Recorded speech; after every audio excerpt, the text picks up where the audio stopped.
Wait, before taking that morning medication with grapefruit juice, there's something every person over 40 needs to know right now. What doctors discovered about this popular breakfast fruit could literally save lives today. Hey there, Health Flume family! So glad to have everyone tuning in today. Now, what we're about to talk about is something that caught a lot of doctors completely off guard. It's about a fruit that millions of people eat every single morning without a second thought. But here's the thing. Research shows it can interact with common medications in ways that might increase stroke risk dramatically. Before we dive deep into this topic, if this kind of life-saving health information matters, go ahead and hit that like button. And hey, don't forget to subscribe to Health Bloom because we're bringing these critical health insights every single week.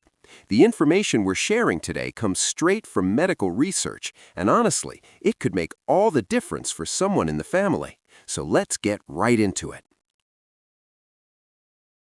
All right, so here's what happened that got the medical community talking. Grapefruit has always been marketed as this super healthy citrus fruit, right? It's loaded with vitamin C, antioxidants, and all these compounds that people assume are doing nothing but good for the body. For decades, health-conscious folks have been starting their mornings with fresh grapefruit or a nice cold glass of grapefruit juice. The American Heart Association even gave it their heart check mark because of all those beneficial nutrients packed inside.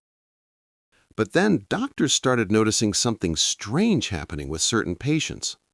People who were taking medications for blood pressure, cholesterol, or heart conditions were showing unusual symptoms. Some experienced dangerously low blood pressure, others had irregular heartbeats, and in severe cases, there were complications that could lead to strokes. What researchers eventually discovered was absolutely mind-blowing. Grapefruit contains special compounds called furanocoumarins, and these little troublemakers do something pretty dramatic inside the body. They mess with the enzymes in the intestines and liver that are responsible for breaking down medications. Think about it this way. When someone takes a pill, the body has this sophisticated system for processing that medication. There are enzymes, specifically one called CYP3A4, that work like little quality control managers. They break down the medication to just the right level so the body gets exactly the dose it needs. Now here's where grapefruit becomes the problem. Those furanocoumarins in grapefruit basically block these enzymes from doing their job properly. When that happens, way too much of the medication stays active in the bloodstream instead of being broken down and eliminated like it should be. What's really concerning is how powerful this effect actually is. Studies have shown that just one single glass of grapefruit juice can reduce the activity of that important enzyme by almost half. And get this, that effect doesn't just disappear after a few hours either. The impact can still be felt a full 24 hours later. So someone could drink grapefruit juice in the morning, take their medication in the evening, and still experience this dangerous interaction. That's what makes this situation so tricky for a lot of people to navigate. Let's talk about blood pressure medications specifically, because this is where the stroke connection becomes really clear. Certain types of blood pressure drugs called calcium channel blockers are particularly affected by grapefruit. Medications like felodipine, nifedipine, and others in this family rely heavily on that CYP3A4 enzyme for proper metabolism. When grapefruit blocks that enzyme, blood levels of these medications can shoot up dramatically. Research has documented cases where drug levels increased by 200% or even more. Now, these are medications specifically designed to lower blood pressure, which is already their job. But when levels get too high because of grapefruit interference, blood pressure can drop way too low. This creates what doctors call systemic hypotension. The blood pressure falls so much that not enough blood is reaching vital organs, including the brain itself. Here's the really scary part for folks in that 40 to 70 age range. When blood pressure drops too low too suddenly, it creates the perfect conditions for what's called an ischemic event. The brain isn't getting adequate blood flow, oxygen supply gets compromised, and that significantly raises the risk of having a stroke. But wait, there's another side to this story that makes things even more complicated. Some medications actually work in the opposite direction with grapefruit. Take losartan, for example, which is another blood pressure medication that many people rely on every single day. With losartan, grapefruit actually decreases its effectiveness instead of increasing it. The medication can't work properly to control blood pressure, and when blood pressure goes uncontrolled, stroke risk goes up dramatically. So it's not just about medications becoming too strong. Sometimes grapefruit makes them too weak as well. Now let's discuss cholesterol medications, the statins, because millions of people take these every single day. Drugs like atorvastatin, simvastatin, and lovastatin are commonly prescribed to manage cholesterol levels and reduce cardiovascular risk. These medications are absolutely critical for preventing heart attacks and strokes in people with high cholesterol. But grapefruit can increase the blood levels of these statins by enormous amounts. Some studies have shown increases of over 260%. When statin levels get that high, it creates risk for serious muscle damage, liver problems, and even a dangerous condition called rhabdomyolysis. While rhabdomyolysis itself doesn't directly cause strokes, here's the connection folks need to understand. When this severe muscle breakdown happens, it can lead to acute kidney failure. Kidney problems then contribute to uncontrolled blood pressure, fluid imbalances, and significantly increased cardiovascular risk, including stroke. There's also this medication interaction that not enough people know about. Certain drugs used after strokes, like nimodipine, which is given to patients who've had brain hemorrhages, can become dangerous when combined with grapefruit consumption. The interaction can cause such severe drops in blood pressure that it actually reduces blood flow to the brain. For someone recovering from a stroke or at high risk, this kind of complication can be absolutely devastating. Here's something that really concerns doctors about this whole situation. The effect of grapefruit varies quite a bit from person to person. Some folks might have a mild reaction, while others experience severe complications from the exact same amount of grapefruit with the same medication. Age plays a big role in this variability, too. Research has shown that people over 70 years old are especially vulnerable to grapefruit drug interactions. Their bodies don't compensate as well for these medication fluctuations, and they often can't adjust to sudden blood pressure changes the way younger people can. One study specifically looked at older adults taking felodipine with grapefruit and found something really alarming. When young and middle-aged people experienced blood pressure drops from this combination, their heart rate would increase as a natural compensation mechanism. But in older adults, that compensation didn't happen because of something called attenuated baroreceptor sensitivity that comes with age. So their blood pressure would drop without any protective response from the body. This makes older folks especially vulnerable to stroke risk from these interactions. The frustrating thing is how much grapefruit is actually enough to cause problems. Some people think they can get away with having just a little bit, maybe a small glass of juice or half a grapefruit, but research shows it doesn't take much at all. A single glass of regular-sized grapefruit juice, about 8 ounces, is enough to produce significant enzyme-blocking effects. Even eating the actual fruit segments can cause the same problems.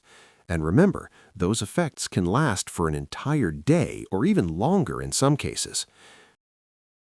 What makes this even more dangerous is that grapefruit isn't always labeled on beverages or mixed fruit products. Someone might be drinking what they think is just orange juice, but it could have grapefruit juice mixed in there. Those fruit cocktails or citrus blends at the grocery store often contain grapefruit without it being obvious. Interestingly, other citrus fruits don't typically cause the same problems. Regular oranges, tangerines, lemons, and limes don't contain those problematic furanocoumarins at the same levels, so someone can usually enjoy other citrus fruits safely, even while taking medications that interact with grapefruit specifically. Now, some related fruits do cause similar interactions, though. Seville oranges, which are often used for making marmalade, contain compounds similar to grapefruit. There have been documented cases of people having serious reactions from eating large amounts of grapefruit marmalade while taking medications like tacrolimus. Pomelos, which are large citrus fruits popular in some Asian cuisines, can also cause interactions similar to grapefruit. Tangelos, which are a cross between tangerines and grapefruits, might potentially cause problems too, although less research has been done on these. What's really important for anyone listening is to understand which medications specifically interact with grapefruit. The list is actually pretty extensive, but the ones most relevant to stroke risk include those calcium channel blockers we mentioned earlier, like felodipine and nifedipine. Also on the list are certain statin medications, some drugs used to prevent blood clots like clopidogrel, which is also known as Plavix, and various other cardiovascular medications. Even some drugs for erectile dysfunction can interact with grapefruit, causing dangerous drops in blood pressure. For anyone currently taking prescription medications, especially multiple medications at once, this is absolutely something to discuss with a doctor or pharmacist. Medical professionals can review the entire medication list and identify whether grapefruit poses any risk. Here's the good news, though.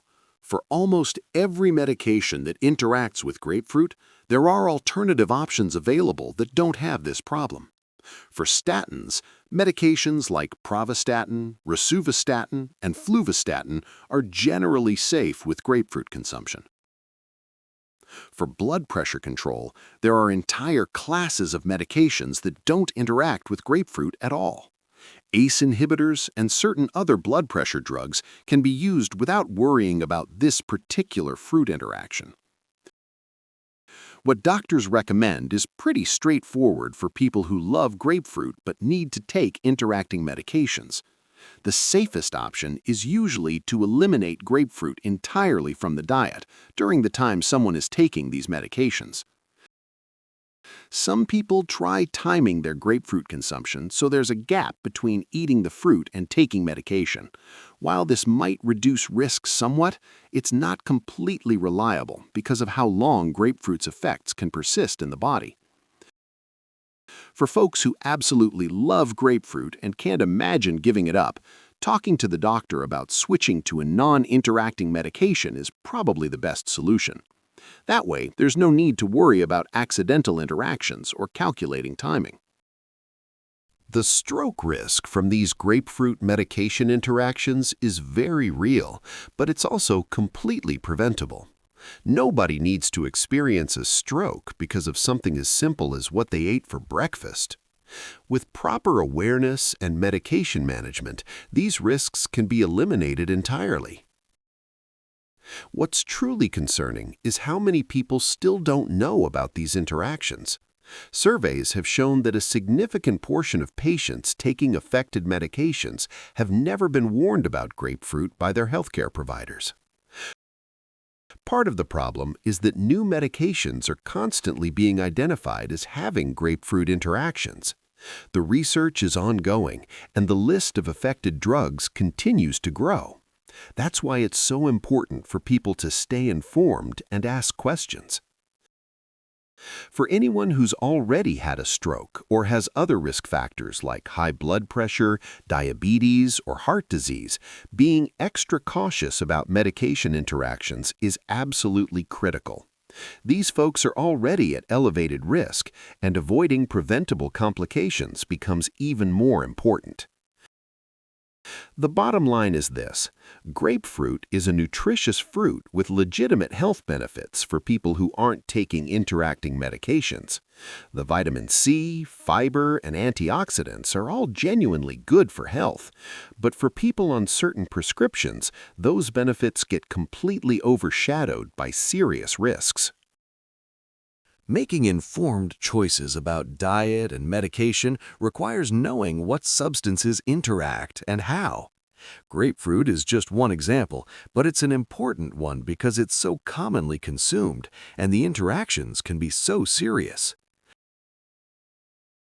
So there we have it, folks, the surprising truth about grapefruit and medication interactions that can significantly impact stroke risk. This isn't about creating fear around a healthy fruit. It's about making sure everyone has the information they need to stay safe while managing their health conditions properly. If this information was helpful, valuable, or even surprising, definitely hit that like button so more people can discover this potentially life-saving content. Share this episode with friends and family, especially those who might be taking blood pressure medications, cholesterol drugs, or other prescriptions. Drop a comment below letting us know whether anyone knew about these grapefruit interactions before today.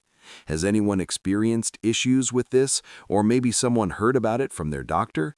We'd love to hear those stories and experiences from the Health Bloom community. And of course, make sure to subscribe to the channel if these kinds of practical, evidence-based health topics are what matter. We're here every week bringing information that can make a real difference in daily life and long-term health outcomes. Until next time, this is Health Bloom, reminding everyone to stay informed, stay healthy, and always talk to healthcare providers about potential interactions with food and medications. Take care of those hearts, take care of those bodies, and we'll see everyone in the next episode.